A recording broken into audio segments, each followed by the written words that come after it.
Habitants de Frontenau, bonjour. Je suis Rose Insterer, conseillère municipale. Et hier, en allant faire mes courses, j'ai rencontré Nathalie, qui est une habitante de Frontenau. Et elle m'a avoué que malgré le fait qu'elle ait essayé de comprendre le compte-rendu du dernier conseil municipal, elle ne comprenait pas exactement ce qui se passait au niveau du budget. Donc j'ai décidé de prendre quelques minutes et d'expliquer, de faire cette petite vidéo pour expliquer le fonctionnement et les investissements, tout ce qui concerne le budget de Frontenau. Mais avant tout, je vais vous expliquer comment se passe un budget communal. Au niveau du budget communal, nous avons le budget de fonctionnement et le budget d'investissement.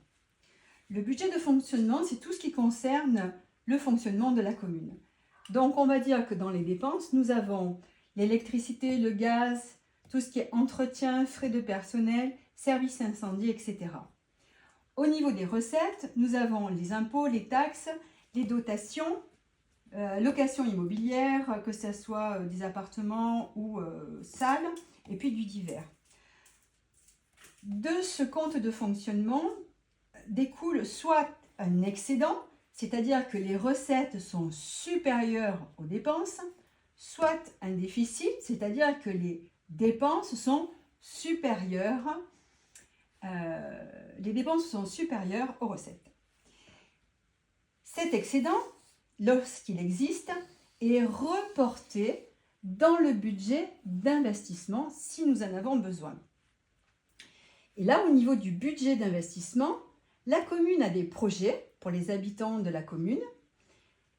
Donc, elle a ça au niveau des investissements. Et aussi, on compte dans les investissements tout ce qui concerne le remboursement du capital des emprunts déjà pris, tous les crédits qu'elle a déjà fait en fin de compte. Pour payer ces projets et ces remboursements, on va avoir en recette l'excédent qu'on a vu tout à l'heure si on en a un, des subventions diverses et variées et, au cas échéant, des nouveaux emprunts. Mais maintenant, nous allons revenir sur le budget de fonctionnement, mais celui de Frontenau. Alors, le budget de fonctionnement de Frontenau. Donc, le budget de fonctionnement de Frontenau, j'ai fait un graphique où on voit l'évolution des dépenses et des recettes de 2021 jusqu'au budget 2025, donc des 4 dernières années. Et donc là, on s'aperçoit que les dépenses augmentent de manière très très significative puisque c'est plus 29%, soit plus 127 000 € de dépenses en 4 ans. En revanche, les recettes, elles stagnent et on arrive à un point, ce qu'on appelle un point critique. Et lorsque j'ai posé la question au conseil municipal de savoir qu'est-ce qu'on comptait faire, à ce jour, rien n'est prévu pour pallier à ce problème-là. Maintenant, nous allons voir ce qu'on appelle le budget d'investissement de la commune. Alors, donc ça, c'est notre budget d'investissement. D'un côté, les projets bourg, 684 000 € pour faire un salon de coiffure de 50 m² alors qu'on en a déjà un, et une maison pour le vif de 61 m² alors qu'on en a déjà une qui n'est pas restaurée. On est à un peu plus de 6 000 € le mètre carré, ce qui est un prix exorbitant. Autre chose au niveau des investissements, nous avons des études pour 14 000, de la voirie pour 17 000 et puis du divers pour 4 000. Autre chose aussi très importante, ici, comme on l'a vu tout à l'heure, on met aussi tout le remboursement des emprunts du capital, uniquement du capital emprunté précédemment, et ça représente 50 000 €. Donc aujourd'hui, au niveau de notre budget d'investissement, si on fait 1 plus 2 plus 3, ça fait 769 000 €. Donc, que va faire la commune pour honorer ces 769 000 euros? En face, on a donc, au niveau des recettes, donc on a déjà des subventions du mur du moulard qu'on a touché pour 28 000 euros. Alors moi, là, j'ai marqué récup TVA, parce que ça, ça s'appelle compensation de TVA. Donc, on nous a remboursé de la TVA pour 20 000 euros. Et on a la vente du terrain du lavoir, qui n'est pas encore passé, pour 30 000 euros, soit 78 000 euros. Alors, concernant l'excédent, désolé, mais il n'y en a plus. Donc, l'excédent, ce que je vous ai dit tout à l'heure, voilà, l'excédent, là, il n'y en a plus. Maintenant, concernant les subventions qui sont vraiment liées au projet bourg.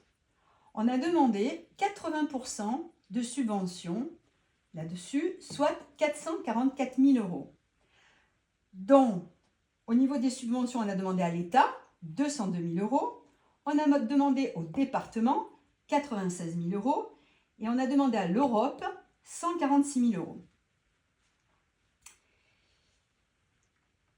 Et comme bien sûr, tout ça n'est pas suffisant pour payer ça, la commune a décidé de vendre son patrimoine.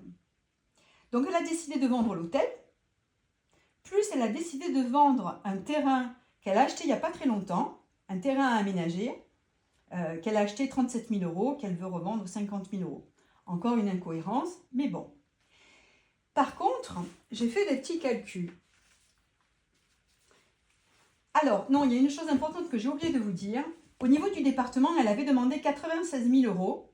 Et aujourd'hui, elle a uniquement 60 000 euros. Cette somme, on la connaît aujourd'hui. Enfin, je ne l'ai pas entendue vendredi dernier, mais je sais qu'elle existe. Mais quoi qu'il en soit, on est bien d'accord que si on prend les 78 000 euros que nous avons, à cela, on rajoute. On va partir du principe qu'on n'aura pas les 80%, mais qu'on n'aura que 60%. Donc, ça va nous faire, à la louche, 267 000 euros. Et on rajoute à nouveau la vente de notre patrimoine. On arrive à un total de 535 000 euros. Donc, il manque, même si on fait tout ça, il manque 235 000 euros à la commune.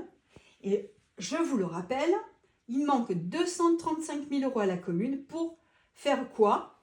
Un salon de coiffure et une maison pour le vif. Voilà.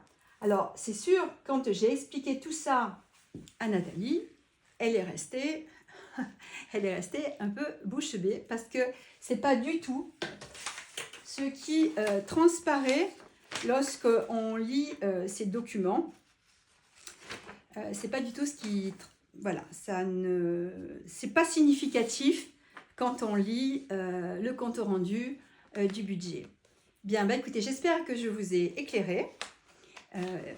C'est toujours important pour moi que les habitants de Frontenau soient au plus au fait de ce qui se passe réellement sur la commune. Et écoutez, je vous souhaite que le meilleur en espérant que le temps revienne un peu au beau. Et puis, j'espère que ça aura répondu à des questions peut-être que vous vous posez ou pas. En revanche, je suis à votre disposition. Si vous avez d'autres questions, surtout n'hésitez pas à m'appeler. Donc 06 86 16 84 50. Je vous remercie beaucoup de votre attention. À très bientôt.